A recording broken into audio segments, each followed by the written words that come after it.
Hi friends, welcome back to your Happy Tappy. If you are new in this channel, don't forget to like and subscribe. आज हम हफ्ते के दिनों के नाम डेज ऑफ द वीक सीखेंगे। एक हफ्ते में कितने दिन होते हैं? How many days in a week? 7. There are 7 days in a week. Sunday, इतवार। संडे कौन सा दिन होता है? इतवार, इतवार। मंडे, सोमवार।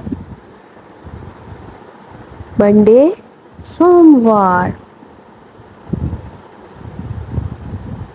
ट्यूसडे, मंगल का दिन। ट्यूसडे, मंगल। वेंसडे, बुध।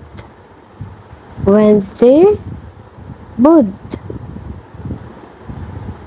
वेंसडे, बुध। थर्सडे, जुमेरात। थर्सडे, जुमेरात। थर्सडे, जुमेरात। फ्राइडे, जुमा। फ्राइडे, जुमा। फ्राइडे, जुमे के दिन। सैटरडे, हफ्ता।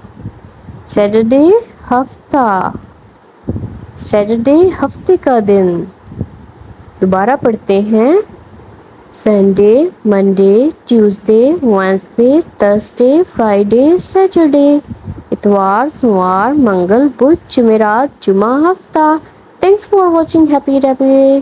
Don't forget to like and subscribe.